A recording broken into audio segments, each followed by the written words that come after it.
You're listening to a Comics XF podcast. X-Men. Get it!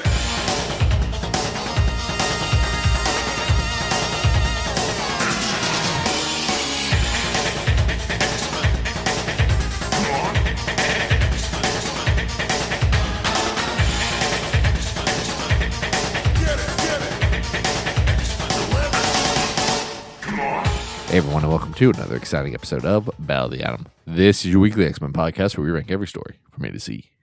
Happy birthday to you. We're not going to get any copyright strikes on this because of public domain now. So I'm Adam. Wait, what do you mean? Is happy birthday like copyrighted? no, but for the longest time it used to be. Why do you think when you went to the Chili's that they didn't sing happy birthday? And I'm Zach. Bad Boy of X-Men Podcasting. What did they sing in Werewolf in a skin suit. Yeah, it's one of those like happy birthday. Something like that. They did that because some sisters, like some litigious old ladies had the rights to happy birthday. Oh. And they were like, well, you can use it, but you have to pay us. And most people said no. And then it went into public domain. And now that's why you can have. Thank goodness. It was just that they were litigious about it. That's the thing. Yeah. Now, I have a strong belief that copyright should exist so that the artist and their, like that the people who create a work are benefiting from that work. Sure. There are some gray areas about the extent of copyright and when it goes away that I think are valid areas of discussion.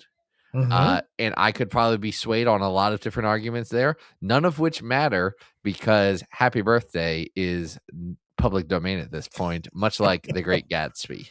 Which is great because that means we get to wish Wolverine a happy Wolverine birthday. is not in the public domain. In fact, no. Here's the thing, Adam. Yeah. While I do believe that everything we have said on this podcast would be considered a transformative work, there are certain elements of our podcast that I'm sure if pressed, we would have to, at minimum, change. Hey, it's why we stopped using the logo that Marvel Comics commissioned for Battle of the Atom and kind of commissioned our own. Also, the name of our podcast, definitely somewhat confusing.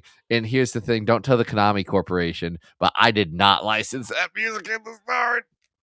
Yeah, if you work for the people that own that, we credit them. We credit that. It's the Konami sound team is who would own the copyright on Junk Zone, I think is the name of the track. It's from the second level of the arcade game. Yes. I say all that to say the only time we've gotten a copyright strike is by Taylor Swift, which I find so funny.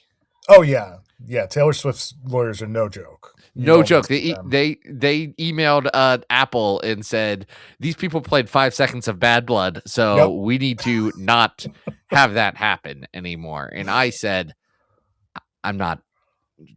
It can be lost to the ether. Yeah. Bye. You can find that episode if you just go to the website. It's not that hard. Nope. Anyway, I'm Zach. We as has been confirmed. Yes, I'm Adam. You're Zach. What's our podcast about? Because we've just been talking to each other for 3 minutes. Well, we rank every X-Men story from A to Z. That's right. That's what we do. We have a really fun request this week from our Patreon. Do we not? No, this is from our You Pick'ems. You know about our You Pick'ems, don't you, Adam? I do, but this did come from one specific listener, correct? It did. So here's the thing. We're going to go a couple of layers here. Yeah. First layer. If you want an episode based around one of your suggestions, you can go to patreon.com/Battle of the Atom, reach deep down into your hearts and pocketbooks, and toss a couple of coins into our coffers. Yay. Then we'll build an episode all around one of your suggestions. Love it. Much like many of our patrons. Mm-hmm. On some occasions, when perhaps me and Adam want to outsource the work of creating this podcast to our glorious listener base, we go over to patreon.com and we say, hey, this is what we call a You Pick'em. And this is a crowdsourced option where we say, what do you guys want to hear about? And if they're good, we write them down. And if they are not good, we politely ignore them forever. and I say this with so much love. I want to be so clear to people. Just because we have not done them does not mean we did not write them down. We just haven't picked them from the things we've written down yet. It's true. That's 150% what it is. Now, Yeah. do we write down people's names when we do this? Nearly never. Not always. Almost we did. Almost entirely never. That's because this was a suggestion of Patreon supporter and you pick'em picker Asimov fangirl. One of the patrons that have been with us. I don't know since day one, but since day I can't remember when. Yes, Asimov. Hello. What's up? Thank you for. Hope you're doing well. The request. Been a bit. This request is fun. It is Wolverine's. What did we call this? No good. Oh, Wolverine and the no good, very bad, terrible, no good, very bad. Like the Alexander, the book. I got it. It's Wolverine and the terrible, horrible, no good birthday. It should be very bad birthday. Very bad birthday. Because that's the funniest adding thing in Alexander, the terrible, no good, horrible, very bad day. And Wolverine does have very bad birthdays. We all know that traditionally Sabretooth comes around to try and kick the spit out of him and or do other horrible things. He's gonna do a fridging is what's Sabretooth on Wolverine's birthday. We've covered this story. You can find it in Wolverine 11. What Sabretooth wants to do for Wolverine is do a fridging and beat Wolverine up a little bit. Yeah. But Wolverine, even if Sabretooth isn't involved, like 2 of these 3 stories, generally doesn't have a great time on his birthday. And I would imagine that it has spoiled the festivities for him, yes. Which was intentional. Here's the thing. Sabretooth doesn't need to be there for the birthday. He just needs Wolverine to have a bad birthday. Like, he's done it enough that sometimes the anticipation is worse than the act. Yeah, he's looking over his shoulder for sure. Psychological torture Victor Creed is putting on our hairy Canadian man. Well, let's start with one that actually challenges the idea of Wolverine's birthday. This is Wolverine Volume 4, number 5.1. One of these kind of in-between decimal point issues. This is written by Jason Aaron with art by Hefte Palo and colors by Nathan Fairbairn. And this is like during Jason Aaron's stretch where Wolverine was going out with Melita Gardner. Yeah, so that started in Wolverine Weapon X, I believe, that Aaron was writing. And then carries on into his overall Wolverine run. I believe they break up sometime between Wolverine going to the school and dying. I don't specifically remember. She is a nice lady that Wolverine dates. Yeah, which, that's hard to do. It's hard to date Wolverine. He's historically, he's not like a nice, happy man to be around. Historically, you're going to get murdered in a bad way. That's what's going to happen. Yeah. But Melita is doing something very nice, and she has invited all of Wolverine's super friends to come over for a surprise birthday party that Wolverine does not know anything about for a very specific reason, which we will get to later. This includes members of the X-Men, the Avengers, the New Avengers, the Secret Avengers, some Fantastic Four people, Deadpool.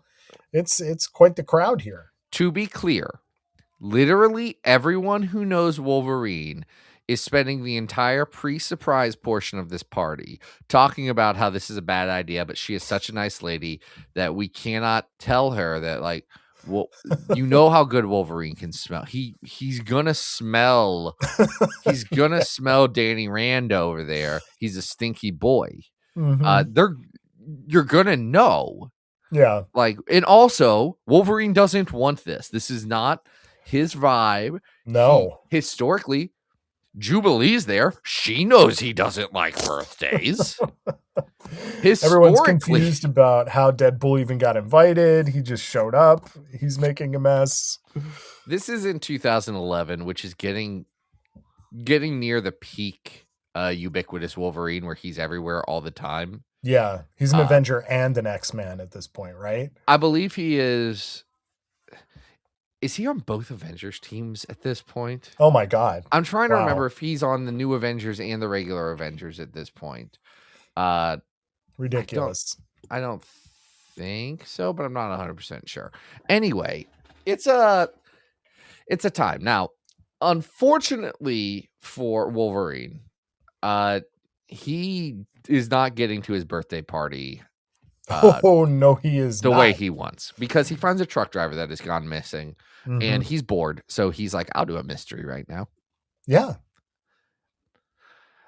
It turns out the truck driver has been kidnapped by. So here's the thing. You know, when I talk about Jason Aaron, I have two, I would say, strong criticisms of Jason Aaron's work. Yeah. Criticism. It's not the atheism. It's that Jason Aaron thinks that he's saying more profound things about religion than he is. And it's a well that he continues to go back to. And it's not a fruitful one. It is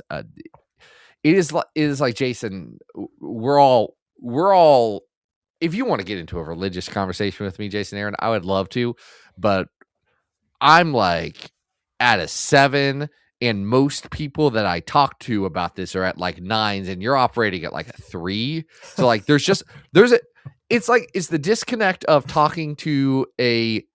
me talking to a fan of superhero movies. It is like, yes, many of these words are the same, but you and I are, we want to have different conversations right now is really what it is. So neither one of us is going to be happy. That's criticism number 1. What's number 2? I don't like it when Jason Aaron gets too wacky. Oh, and specifically, I don't love wacky grindhouse Jason Aaron. Oh, okay. Well, this is Southern grindhouse for sure, because this is straight out of a horror movie. Because our truck driver in question has been abducted by the Buzzard brothers, Boyd and Buford, who, they're cannibals who wear their victims' skeletons and shoot tooth bullets out of bone guns. Again, your mileage may vary. Some people are going to find that awesome, and I can't stop them. It's just like, it's over the top. My tolerance for that has just gotten so low as I have become old.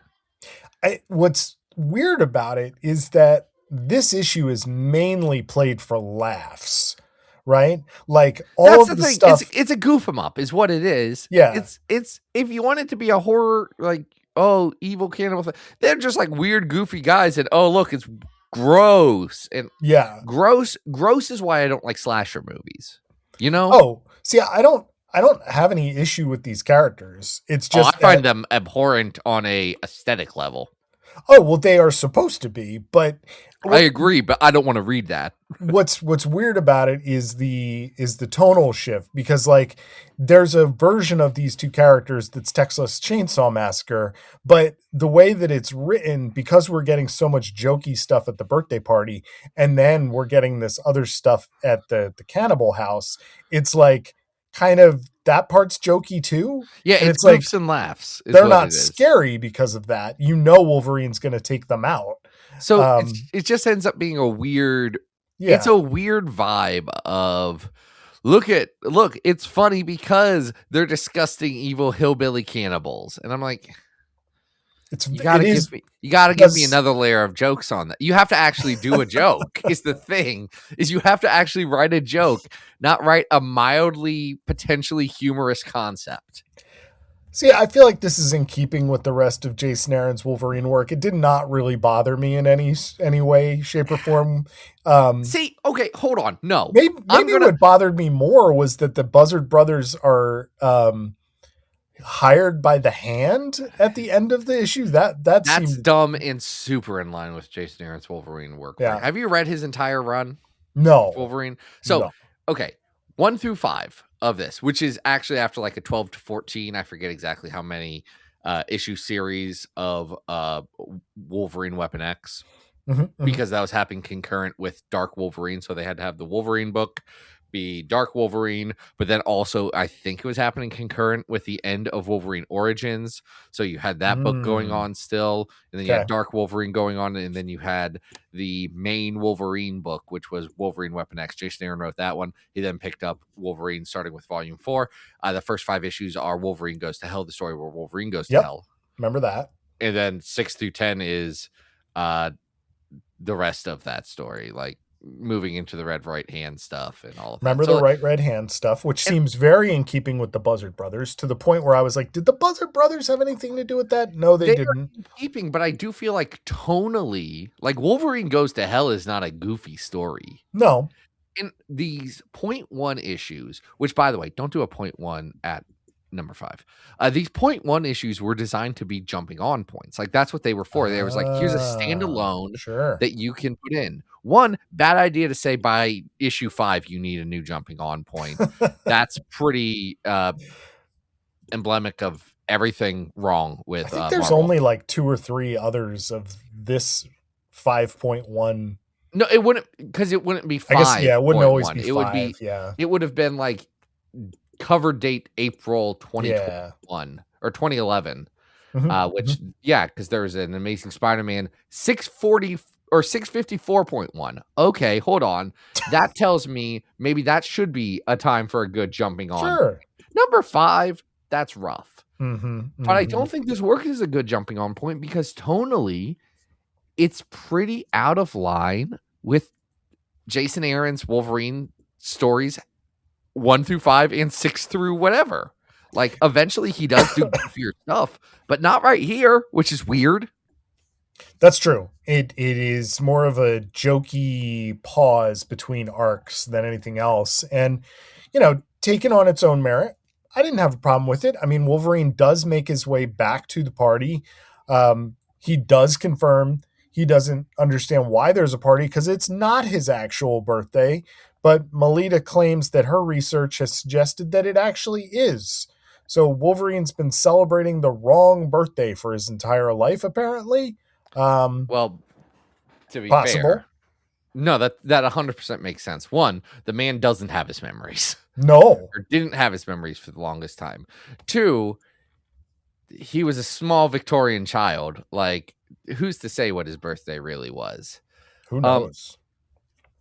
And that's a nice little, like, I get the sentiment behind, well, actually, this is your birthday. And there is because it isn't talked about the Sabretooth part. Like, that doesn't come up in here. So for readers who know, there is a nice little understood, and now he actually has a good day that's just for him. Yes. But so also it doesn't matter. Nice. And, like, it's like, it's both nice and then also, like... Inconsequential?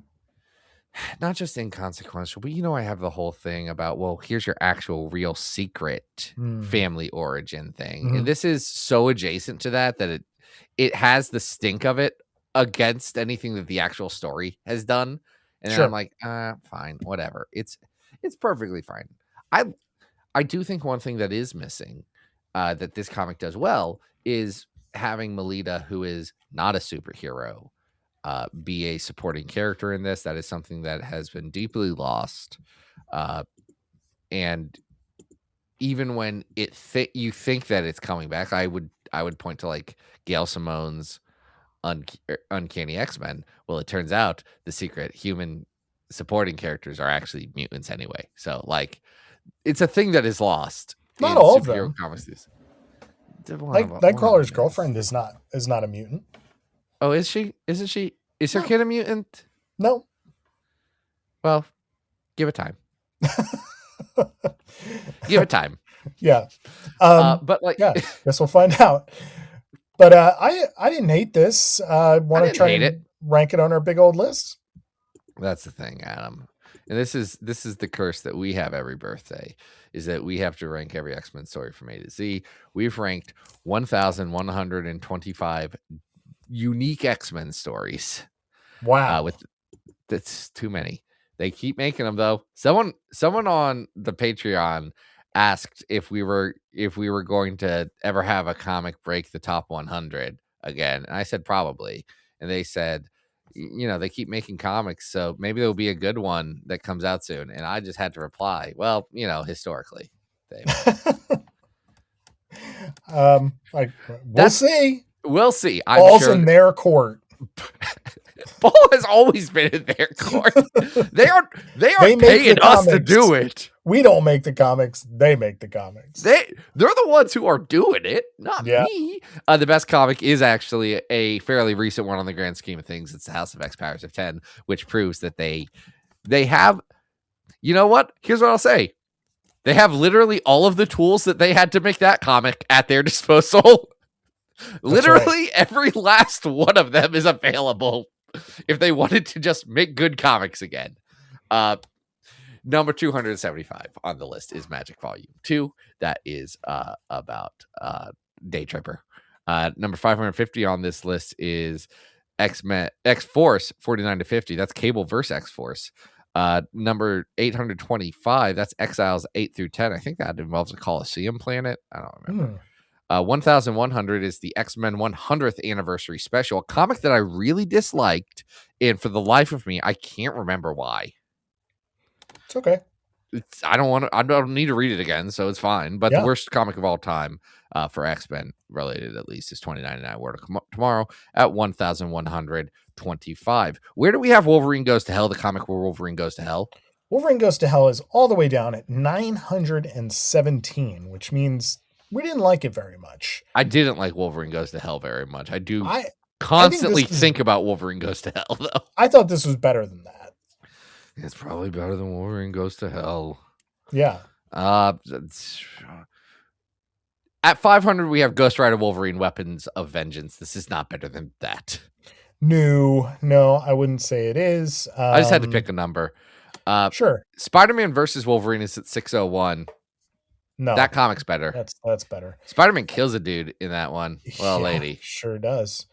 Is this better than the first 5 issues of Extraordinary X-Men at 701? Probably. Okay. It's better than What If Deadly Genesis. Yep. All right. So we're in the 600s. Are we out of the 600s? 600? No. Okay. No. So we are firmly in the 600s. We are. Hey, Weapons of Mutant Destruction, WMD, is at 631. This is better than that. Okay. Wolverine's Revenge is at 630. Mm-hmm. That is the Red Right Hand story. I think the Red Right Hand story is better than this. Yeah, I think that's better. So this should go in between those two. I think that it should exactly go between those two. Wolverine has a nice day. Great. Those cannibals apparently show back up later in the run. Once. I have no recollection of that issue. Yeah. I don't know if it was at the start of COVID. No, it was the year before COVID. It was 2019. I did a main line of all of the 2000s Wolverine comics, and I mean all of them. That's a lot. Some of them are eminently readable and not in a good way. Wolverine Origins by Daniel Way is not a good comic. It's a comic you can read 50 issues of in like 2 days, though. It has that Walking Dead vibe of like, this is bad. I am reading the next one, though. Yeah. Got to pick up the next one. All right, let's go on to our next Wolverine birthday, and this one comes from a weird place. This is not a X-Men title.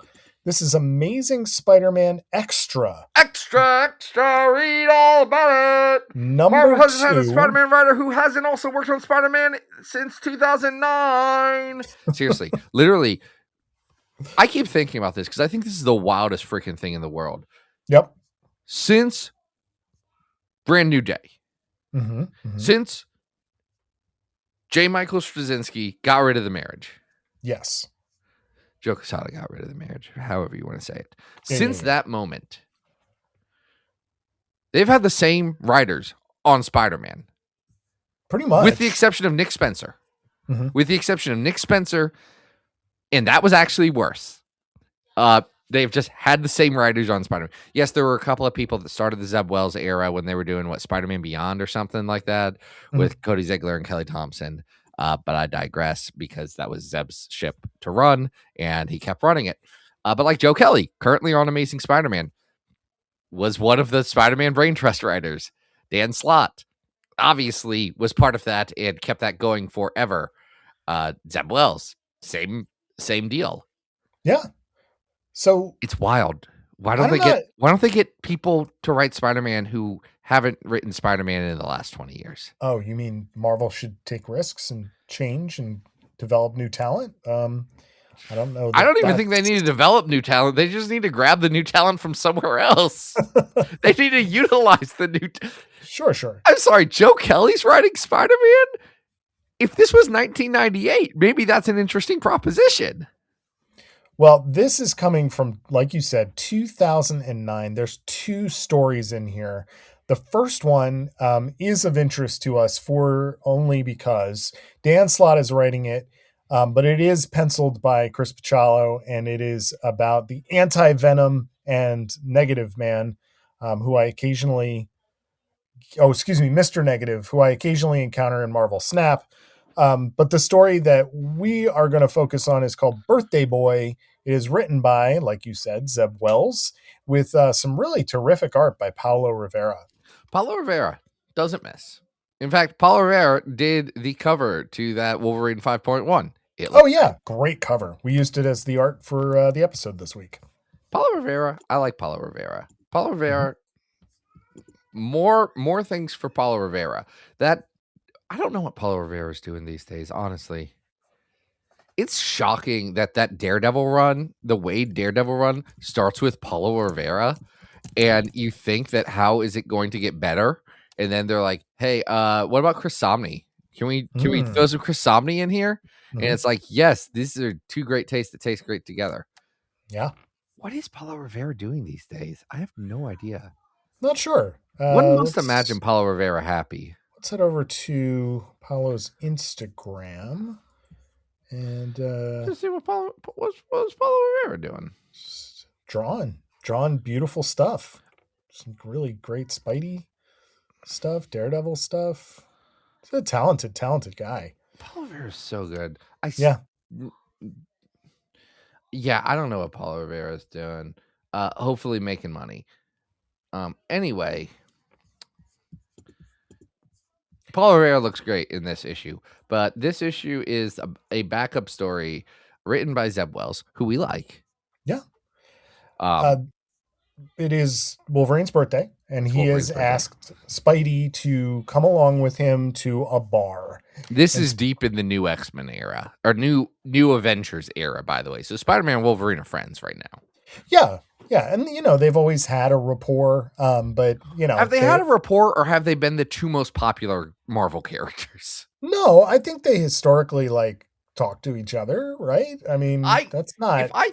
I'm not taking this from a Wolverine perspective. I'm going to take this solely from a Spider-Man perspective. Yeah. If you were going to say who is Spider-Man's best superhero friend, what would you say? Human Torch. Human Torch. What would you say would be number 2? Oh, there's an easy answer here, and you're going to be mad at yourself when you hear it. It's Daredevil. Oh, sure. Yeah. Yeah. Wolverine, I wouldn't put Wolverine as 3. Wolverine maybe top 10, but that's just more for exposure and the fact that they've been around each other a bunch. But I don't think of Wolverine and Spider-Man being BFFs. No, I don't mean it like that. It's like they're friendly antagonists. They're foils to one another to a certain extent. And that's exactly what Zeb is playing with here, because Wolverine wants to go out, get drunk, get it, as drunk as he can get. Which is about 10 seconds worth, which I actually like better than the idea that Wolverine can't get drunk. Yeah, I appreciate it, especially with Paulo does a really great job with the character acting and the facial expressions here. So you do see Wolverine get drunk for 2 panels and then come out of it. And now he's hungover and grumpy. I love that. I thought that was really funny. It says so much without taking up a lot of time and space, because we see Wolverine drinking all the time. And it's like, oh, actually, it's not just because it's cool to drink a beer, which it is. Yeah. just like it's cool to smoke, and I know all of these things are bad for you, but like that's why he does it. It's because it looks cool. I think he does it because he has like a momentary respite, right? He gets a hot moment of this, which is so much different. Like, here's the thing. If he didn't get a little bit of a buzz from the nicotine, why would he smoke? That doesn't make any sense. Is it just to look cool? Oh, I don't know. I mean, he is much more of a cigar guy. It's not like he's walking around, No, smoking menthol Gambit's the lights. cigarette. Nah, I mean, one, Wolverine would not smoke menthols. That's No, insane. he's smoking cigars with Nick Fury, Well, Yeah. now he's not allowed to smoke at all since the 90s. So You think Wolverine won't just light up a dart though? Like Wolverine prefers cigars because they Yeah. look cooler. Wolverine absolutely has a carton in his bedroom. You think so? Yes, not even a question in my mind. He's Canadian trash. He's a blue collar guy. Wolverine and Gambit would bond over it. Gambit would not smoke cigars. Wolverine walks both ends of it, but generally, I think he would smoke cigarettes anyway. He has to get a momentary buzz, or else it doesn't make any sense. Yeah, and Wolverine knows it's his birthday. He has all the trauma that comes along with that. He really just wants to get into a fight, and luckily, there are some very grumpy patrons. They've convinced the bar that Spider-Man is just a guy dressed up like Spider-Man. Very funny. Good Wolverine joke right there. Like, no, this is just some freak. This is a weird guy I met. He's a clown. Is he funny? He thinks he's funny. It's pretty good. I know that people do love Zeb Wells' Spider-Man run for Paul-related reasons. And there's plenty of reasons you should not love Zeb Wells' Spider-Man run. I think it suffers from what every Spider-Man run suffers, which is having to be a Spider-Man run. And not giving the loudest, most annoying people what they think they want. Zeb Wells writes a good Spider-Man. I really think Zeb has great character work in here, and he gets it because like Spider-Man is so mad that he is there the whole time. He's just like steaming. He's like, "This isn't my vibe. I don't want to do this. Yeah. I want to have a brand new day, but you're not letting me have a brand new day. Now you're trying to kill people. Now you're trying to kill people. Well, you can't. You don't kill people in front of me. I'm Spider-Man. You don't do that." Yeah. So what happens is that Wolverine has flirted with this guy's girlfriend in the bar, who after a little bit of fisticuffs takes it outside, returns, and then literally shoots Wolverine point blank in the back of the head with a shotgun. At which point, Spider-Man has to stop Wolverine from killing this guy. And there's this Spider-Man idea that Wolverine brought Spider-Man along, essentially, not necessarily to like drag him down to his level, but actually to preserve his humanity, because he also, like, as much as he wants to get into the bar fight, he wants to be better. He's an Avenger now. He is trying to live up to the standards that he has surrounded himself with. Yes. And I think it is a really good concept for a one-shot, like a 120-page story, especially in this format where you do have an anthology style thing where you get one more lore-heavy story about Anti-Venom and Mr. Negative. And there's a lot to that, and Chris Bachalo is drawing it like it's 2009, so your mileage may vary very heavily on how you feel about his artwork. I would say right now it's probably a little too messy for me. I love it. Looks great. Love that he's being experimental. I think that as he refines and gets brings back a little bit more of the clarity, I think it leads to better storytelling. But I love that he experiments here. But I like that you pair that with a character piece, a quiet character piece that you could not sell as a standard floppy. Absolutely. And I still think that finale where they're behind the bar, Wolverine has kind of leapt over and Spider-Man is holding his wrists, trying to stop him from stabbing this guy to death. And, Spider-Man basically is like, hey, you're not going to do it. because it's me. I'm here. I'm in between you, and that's what knocks Wolverine back into his senses. It's really good, and great physical comedy with Paolo's artwork as they go back. Every time they're outside, it's very clear how cold Spider-Man is. It's very That's funny. a Zeb Wells thing. And I don't know everything that was happening in the book Amazing Spider-Man at the time, but Zeb Wells absolutely has a plot in Amazing Spider-Man where it's winter and Spider-Man is very cold because his costume is not thick. Should get some insulation on there, man. It's like around the 500s. It's in Brand New Day. It's Zeb Wells and Chris Bachalo. Brilliant scientist. You could, wait, yeah, that's speaking of, that's the story. You know Paul, or reptile. Right? Wait, no, you're not. You're thinking Paul. of Shed, the story where the lizard eats a boy. Yeah. It's his boy, and that's someone else's bit, so we're not going to steal it. But that one, no, this is the story that introduces Benjamin Rabin. How much Paul lore do you know? I only know so much. I get very confused about Paul, especially because different artists draw him so dramatically differently. Did not realize he had a man bun until like a year into Paul's existence. Yeah. I am happy, though, to see that in current Al Ewing Venom, he has really gotten his, and that's been fun to watch. See, no, because I like Paul. Oh, no, that's a bad take. Can I tell you why I like Paul? Because he pisses people off so much. They're so mad that Mary Jane is dating anyone that's not Peter Parker, and I need people to just chill out. Sure, but it is fun to see Paul get his apartment blown up. You know what I mean? And get broken up with because Mary Jane is Venom. That stuff's great. I'll tell you exactly why I don't care about that. Because I don't have any negative feelings towards Paul. Paul is nothing to me. Paul sucks. If they wanted, people are not mad at Paul. People are mad at Marvel for taking away this marriage or whatever. And then they cheer Marvel for, hey, look, we're getting rid of this symbol of us taking away this thing. They're not doing it. They're playing you all as fools.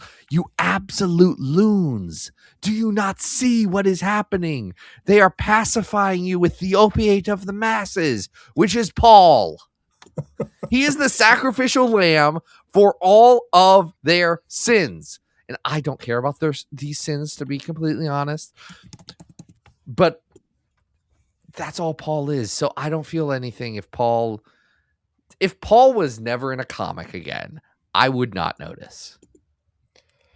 Well, you know who is in this comic is Spider-Man and Wolverine, and we do have a couple of Spider-Man and Wolverine stories on the big old list. I was actually surprised to see that Astonishing Spider-Man and Wolverine is all the way up at 186. That's we liked that one.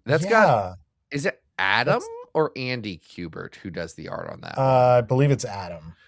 My gut says Adam was my first guess. So first idea, best idea. That was the time travel diamond encrusted bat, right? Yes, and again, it's a weird one. A Jason Aaron, goofy one that some reason I liked at the time. I don't know. I contain multitudes. Do I contradict myself? I contradict myself.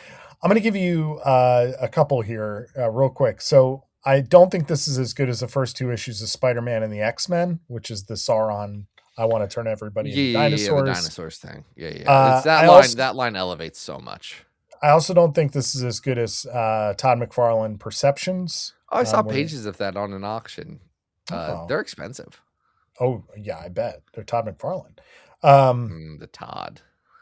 Is this better or worse than... Let's go down to Spider-Man versus Wolverine at 601. Probably not as good as Spider-Man versus Wolverine.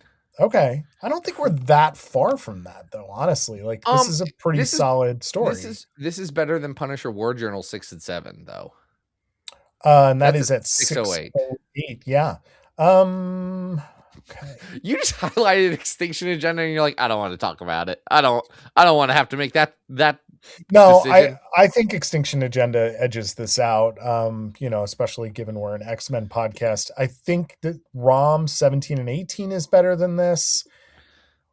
This is better than that weird Kazar story. Yeah. Okay. So this is going to edge out Kazar 10 to 12. This is 607, Amazing Spider-Man Extra number 2. And we have one last tale from Wolverine's birthday. This is more of a traditional one. This is from Wolverine First Class number 2. And we've covered at least one other issue of this series. This is kind of like Kitty Pryde has come back trained as a ninja. No, and it is not. Well, she says she's a ninja in this issue. Yeah, we'll talk about that. Okay. That's not, this is specifically taking place in between Angel leaving the team after Dark Phoenix Saga and a few things, like after John Byrne leaves. Yeah. After Dark Phoenix Saga, but before John Byrne leaves. It takes place in that window. Well, then how is Mariko here? Because they were dating. Mariko's from before Dark Phoenix Saga. Yeah, I guess that's true. Yeah, Mariko's from when they went around Japan. Yeah. All right. Anyway, this story is called Surprise. Kitty Pryde really wants to go see Dazzler. Which, hold on. Okay. Annoying continuity me, number 1. Go for it. I know that how popular Dazzler is a continuity like nightmare, and no one can decide because essentially everyone's decided that they're not reading those Dazzler comics. So they're just going to pretend that Dazzler was a superstar like Madonna, which she super wasn't. In fact, we know this because Kitty Pryde and Dazzler are introduced in the same ding dang issue, and or at least in the same arc. I think I think Kitty's actually the issue beforehand, but it doesn't matter. Yeah, but Kitty Pryde's not going down to the disco club. Yeah, Dazzler's an underground singer. Yeah, at crappy discotheques, like. So I'm annoyed at Fred Van Lente for that, though I understand that continuity really is what people remember and not what's on the page. But gosh darn it, you had to have read that page is the thing. Oh, yeah, we didn't say. This is written by Fred Van Lente and penciled and inked by Andrea DeVito. I like Van Lente. To be fair, I do like Fred Van Lente. I've got nothing against Fred Van Lente. No, this issue's fine, but it plays fast and loose with continuity so that it can make jokes. Which is annoying for a series that is ostensibly dancing between the raindrops. Yes. Like, I walk such a fine line because, like, who is this comic for but the people who care about that continuity? Well, you have to be willing to want a story like this and to also overlook those kinds of things, because to get Wolverine on her good side so that he will take her to said Dazzler concert, Kitty Pryde invites Mariko and Wolverine to a ninja-themed restaurant in the city. And then, of course, while they're there, Wolverine knows that Sabretooth is going to attack, and then they have to fight. This restaurant does seem huge for Manhattan. It does seem enormous. It looks like it takes up an entire city block. It has this restaurant is in bridges. Fort Worth, Texas. I don't even bat an eye. Yeah. And I know that Manhattan has touristy trap restaurants and things like that. Oh, yeah, Vegas. So this is in Vegas. That's just another Tuesday, baby. Yeah. It's weird for Midtown. Like, even Rainforest Cafe in Midtown is nothing compared to a more suburban Rainforest Cafe. I'm sorry. A more suburban Rainforest Cafe. It's just this. You gotta go to a mid-major city's Rainforest Cafe to get the true experience. Is my feelings on it. When was the last time you were at a Rainforest Cafe? Well, aren't they I think they're closing all of them now. You know what? I haven't been keeping up. Not since my daughter was very little. It's not exactly. You don't go there for the cuisine. You're not going there for all of the good food at Rainforest Cafe. You're No. not going there for the hold on, because if I'm going to do this bit, it's going to be right. I am Okay. going to the Mall of America like tomorrow. Not to go to the mall. I'm just going to be right next to it. So conceivably, I could go to Rainforest Cafe. Yeah, make your reservation now, Zach. You Oh too my could see a gosh. gorilla bump its chest with poorly animatronic To fists, be clear, you know? I have nothing going on one of the nights, and I will be right next to it. So it is possible. But you don't go to the Rainforest Cafe for the volcanic Cobb salad or hold on, I'm finding other good names. Mojo Bones. Oh, That's a Mojo. half rack of St. Louis style pork spare ribs in smoking Okay. Mojo barbecue sauce. I'm not even sure with what that has to do coconut with curry. animals. What is that? I mean, it is made of an animal, but Yeah, no, man, I don't know. You would think they had better names at the range. no, The I don't think Beastly it's. Burger? Get over yourselves, guys. Know what you are. Yeah. This restaurant, I would say, if I'm Mariko and I've come all the way from Japan where I deal with real ninjas all the time and I'm walking into a themed restaurant, I'd be like, this is kind of racist. My waiter is a ninja. Okay. What Yes. is this? Yes, but it's Kitty Pryde we're talking about. This is 100% on brand. Like, you're not wrong, but that's a feature of the storytelling, not a bug. That's true. That's true. Sabretooth does attack. They do have to fend him off. Kitty Pryde is key in fending him off and does say that she is trained as a ninja at the end of this story. Which maybe is a joke. I don't know. I feel like it's a joke, but I don't know. It suggests Kitty doesn't wear this costume after she's been trained as a ninja. You know No. this. Listen, I know this. I'm just telling you what's on the page. I know it's on the page, and it bothered me on the page too. Yes. This is perfectly fine. It's just like yes, Wolverine does play taxi driver to Kitty Pryde and some other girls that Kitty Pryde is friends with somehow. when did she meet these children? I don't know. They're her besties, and they're going to the Dazzler concert. That's the thing about this, and this is a me problem, but like, this is a comic that happens in a very specific time, and you're asking me to like accept that this is not happening in that time. You're the one who said it in this time. Like, Yeah. man, These are do the your work. rules. I'm sorry. Look, if you're gonna do it, do the work. Do the basics. Do the basics of this. Is like, no, you can't use that because you don't even have to read a lot of comics. You have to read like 12 comics, and you've already read them before. And hey, they're all good. Take a weekend and be like, okay, these are all the things that could happen. So if it isn't said in these things, it hasn't happened yet. Yeah. This is the most pedantic, annoying complaints that I could have, and I hate feeling this way, but the heart knows what it knows. You know, like, what am I supposed to not be annoyed by it? I'm probably supposed to just say whatever, it's fine. Yeah, I mean, it's definitely goofy. It's definitely got sort of just like, hey, we're having a silly time here. But given that it is only the second issue of this series, it's definitely trying to strike a tone that I don't know is going to resonate with everybody. I don't know who's reading. Here's the thing. Who's this book for? Because don't know. By centering Kitty Pryde, it is a more like young teen oriented book. I'm not necessarily against that. Weird to call it Wolverine First Class for the branding and have so much of it revolve around Wolverine and Wolverine-y things. Yeah.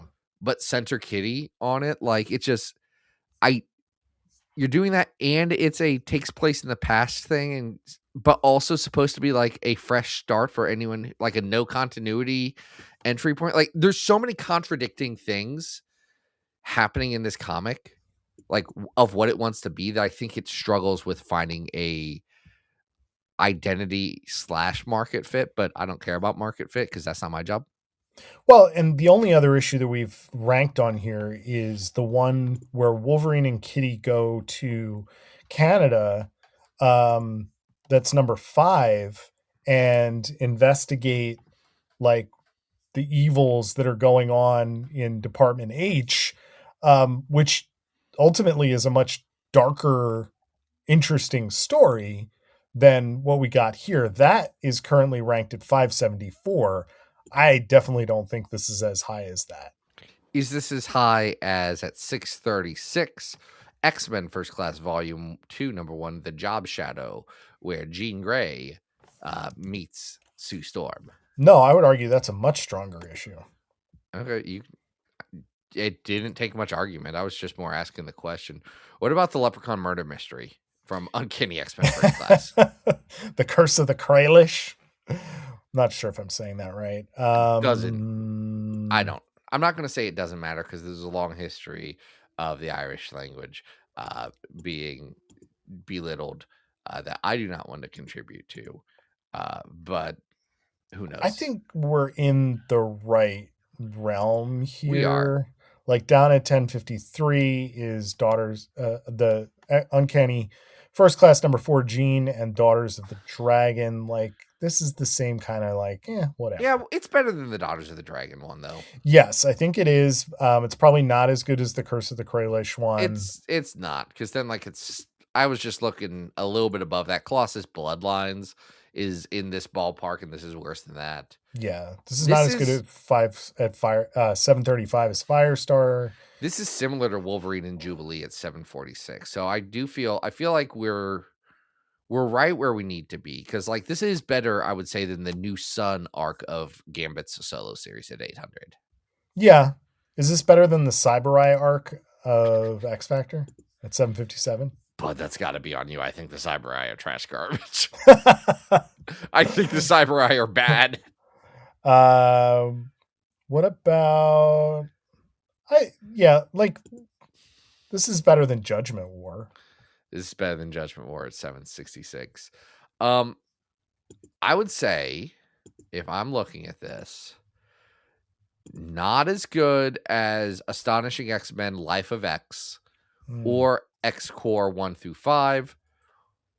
Probably better than Wolverine Dangerous Games, which was a one-off weird one about poaching or fox hunting. Well, yeah, but Wolverine is being hunted as the prey, right? Right. It was a dangerous, most dangerous situation. Game. All right, so our new 761 is Wolverine First Class number 2, and happy birthday, Logan. Glad we got through this episode without Sabretooth attacking. We didn't. He attacked in that last story. Yeah. Oh, that's true. He did do it once. So. Yeah, he did it once. That's honestly not that bad. So, folks, they handle him pretty easily. They really do. He's not made to be quite as much of a threat. No. He's dialed back. He's just a little dialed back Sabretooth. What's not dialed back, of course, is our wonderful supporters on patreon.com/battleoftheatom. If you want to be like them, go to that website. Give me $5. Adam gets most of the $5, to be fair. Spreading the wealth. Thank you. It's because he edits it and that he bullies me. I don't bully anybody. He attacks me. He threatened to reveal a lot of secrets about me. So I give him more of the money is what's happening. Zach. Making me so sad. It's just every birthday, Adam. Every birthday you harass me and you kill my wife or something. I don't know. Adam doesn't do murder. To my knowledge. Nope. I'm Could very be a Dexter situation. I don't know. I'm just a real nice guy. Honestly, those are the vibes I get. Having known you for a few years, my read on you is not murderer. Thank you. Really appreciate that. I wouldn't of all the jobs that you could have, murder not one of them. I don't think. Not on my list of to-dos. What is on your list of to-dos? What are you okay. doing? A lot of stuff going on over at Comics XF. You can check out our very, very late New Year's resolutions. I think it's really funny that we procrastinated on that piece, so it didn't come out till February. I like knowing that even though I am so far gone, that the spirit there is a spirit that is still there. The other thing that came out just today, as you and I are recording this, is we just recently interviewed Alex Packnagle for this show, and in honor of Cyclops #1 coming out, which I have read, I enjoyed quite a bit. I hope people check it out. Took a look at the top 10 Cyclops stories from the big old list and wrote up a little top 10 list for What's the best Comics Cyclops XF. story? What's the best Cyclops story? Well, ignoring Dark Phoenix Saga, which is more of a team book, you'll be very happy to know that the top Cyclops story is The Passion of Scott Summers, Zach. That doesn't feel right. That's Think about that feels wrong, and I don't know. Really good. It's a really good one. Also, I know it's our list, but like when you put it in those terms, I will also just say that I am working on something that is really fun involving the fact that Storm is having a kid. So we're going through and taking a look at it's not a real kid, right? Like it's a kid that we're gonna forget about in 3 months, that's kind of what we're exploring in this piece is when have X-Men kids stuck around? How many times have they had them and been forgotten? Cable. And what's that? No, slow down. Just wait for the article. It's very, very long investigative piece. You're gonna love it. So keep an eye out for that one. Am I gonna love it or am I gonna get mad? Not at you, me? but not at you. Never at you, but at the concept. No, you're gonna love it. You're gonna love it. Okay, I believe you. You know, this is my pitch. I think you're gonna love it. Zach, what are we doing next week? Getting me mad about kids being born, I guess. I don't know. No,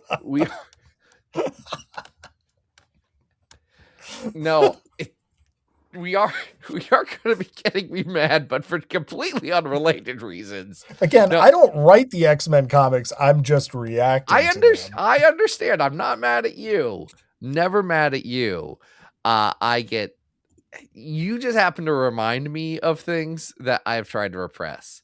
Cool. Much like how Marvel has tried to repress some of these characters that they committed to being a big deal and put a lot of things around and then aren't so much of a big deal. Yeah. So we're gonna talk about origin stories that don't matter. Yeah, it's a similar theme. It's a vibe. It's a vibe that we're going to be hitting on the next episode, but I'm excited about that one legitimately. I think that'll be a good, fruitful discussion about a lot of things and maybe some bits and maybe, perhaps, some reflection of our own personal behaviors over the years. Perhaps as I've gotten older, I look back at some of the things I said and did and be like, well, maybe I was going through something at that time. Wow, this is getting introspective for the last minute of the pod. Last minute of the pod. The teaser is that maybe some of us are going to open up about our life experiences, or maybe some of us will forget about that by the time we record next week. Who's to tell? But until then, folks, this has been Battle of the Atom. We hope you survived the experience. Get it!